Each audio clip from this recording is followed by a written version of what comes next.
Nagpanggap siya nga usa ka buta. Aron makakupay-kupay siya sa akoa. Grabe na gyud ang panahon karon DJ Sam. Like buhaton na gyud ang tanang pamaagi para lang makuha kung unsa ang gusto sa mga lalaki. Bisan pa sa niluog nga pamaagi. Tawagan na lang ko sa pangalang Derma. 27 anyos ko DJ Sam. Usa pa ko kadalaga pero karon grabe gyud ang kadaot nga akong gibati. Feeling na ako no, guba na kayo nga akong pagkatao ug dignidad. Nanarbaho ko isip labandera sa among silingan DJ Sam. Nga tawgon na lang nato sa pangalang Ma'am Sylvia.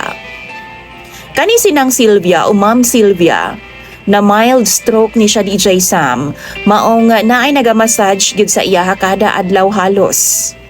Ang iyahang mga anak parehas ng minyo ug duna na po'y kaugalingong nga kinabuhi. Duna nay mga pamilya ug nindot na og mga trabaho.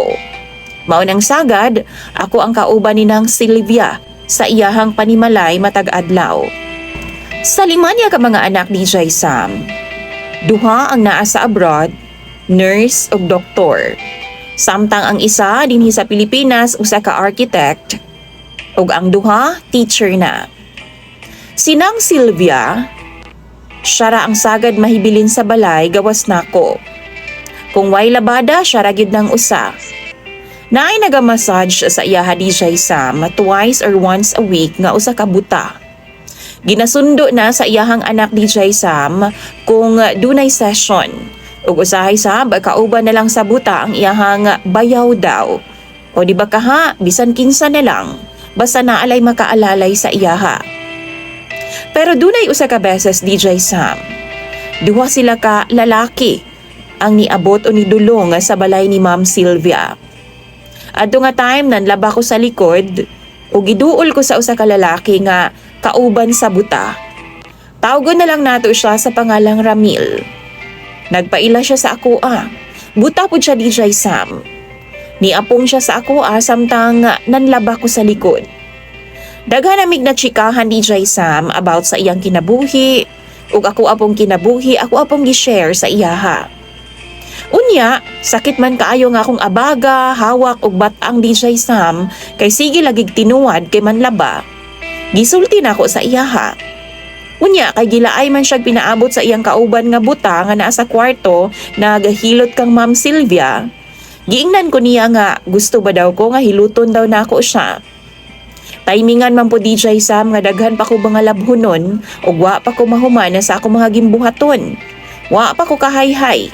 Maura gihapon kung hiluton ko niya, mabasa gihapon ko. Maong pagkasunod na lang nila balik. Tuod man, nahurot ra gyud ang oras namo sa sigig inistoryahanay og pag-share about sa among kinabuhi ni Ramil. Pagkasunod si Mana DJ Sam, Huwebes kadto, nisayo jud ko sa pagpanlaba, ilahan ni Ma'am Sylvia. Aron nga bandang alas 9 sa buntag, mahuman akong panghayhay. Human akong ligo og aron magpahilot nako kang Ramil inigabot nila. Tuod man, tanto na akong pinaabot, wa madugay, niabot silang duha. Samtang galingkod-lingkod ko sa likod, DJ Sam nagpahangin og nangape dito sa may hayhaya nila Ma'am Sylvia na anay nagkapakapa paingon sa akoa. Paglingi na ako, si Ramil gyud. Gadada og tungko DJ Sam.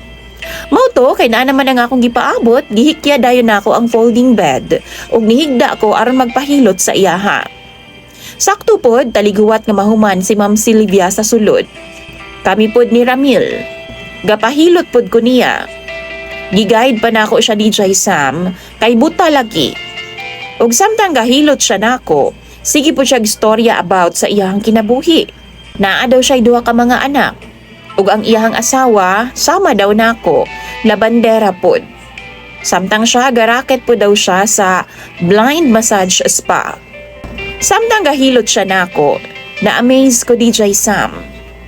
Kay napusa gid niya ang ako mga panuhot. Nawa ang akong hawi sa liog ug mga pamaol. Gipamislit gid niya taman. Wa joy laktaw ang yang hilot DJ Sam. Hangtod naghubo na lang ko sa akong sinina.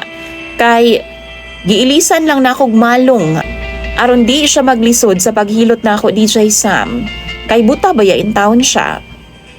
Buta, pasabot wa ko'y angay kabalakan kay bisan pagbubika ka ko sa iyang atubangan, wa man siya'y makita. Aksyon ko kabalaka DJ Sam, dihang niingon siya nga, muhayang og mubilang ka daw ko, kay iyaha daw puson ang mga lusay-lusay sa akong singit. Giayo-ayo niyag suntoy ang akong singit DJ Sam. Ug dugay-dugay gid siyang sinapda sa akong aping-aping didtong dapita. Usahay gani DJ Sam no? Masulod na niya ang iyahang kamot sa akong panty. Ug dito na siya sa akong pudayday gatukod-tukod. Una, baliwala ra nako, pero murag usahay ginatuyo naman. Gihilot pud niya nga akong bunabuna DJ Sam og taman. Kay puy-anan lagi daw sa daghang panuhot. Human niya sa akong tiil, ulo ug sa uban pang parte sa lawas. Mubalik gyud na siya dalikyat sa akong pudayday ug singit. Kay naa daw didtong dapita ang daghan kaayong panuhot. Ginahapuhap gyud niya taman o ginahaplasan gyud niya DJ Sam. Nidagan pud mig 2 ka oras ang iyang paghilot nako ug ang pinaka-last niyang gibuhat.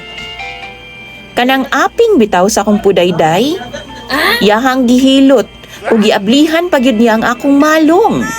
As in, wa rapod ko DJ Sam kay buta man siya. Di man siya kakita, bisan pag mag-unsa ko siyang atubangan. Ginaisip na lang nako no, nga mura siya midwife nga naglili sa akong tangkal. Gina-check og pila na ka cm kay mga nakay nako. Humanyag hilot nako no, 300 pesos ang akong gihatag niya. Pasalamat kay kunyag dako. Kay niayos man gyud ang akong paminsar. Ug taod-taod nahuman na pud sila Madam Sylvia. Gihatod na pud sila sakyanan. Ug pagkasunod si Mana DJ Sam, nibalik na pud ang buta. Pero wa na si Ramil. Nanay kauban babay ang buta DJ Sam nga mao'y nag-alalay sa iyaha. Bangho daw sa buta nga tagahilot ni Ma'am Sylvia. Samtang kapaabot siya, nagstoryahanay ming duha sa babay, ug dito na ako nabalaan nga minyo na po di ay siya, ug kadtong kauban di ay daw nga lalaki sa buta ni adtong unang semana. Iyaha daw bana. Si Ramil. Duna daw sila'y duha ka mga anak DJ Sam.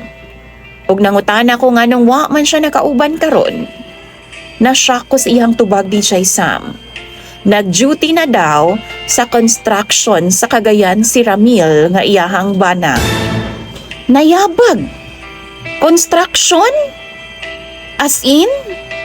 Tingala gid ko mao nga akong gibalik og pangutana sa iyaha DJ Sam. Di ba buta man ang imong bana? Paunsa magtrabaho sa construction? Pero nitubag siya DJ Sam. Simba ko in taon oy. Tarong in taon ang pananaw sa kong bana. Dili in taon siya buta. Nalintik na. Dibilangkad pa ko siyang atubangan DJ Sam. Kay gihilot pa niya nga akong pudayday tapos nakakita di siya.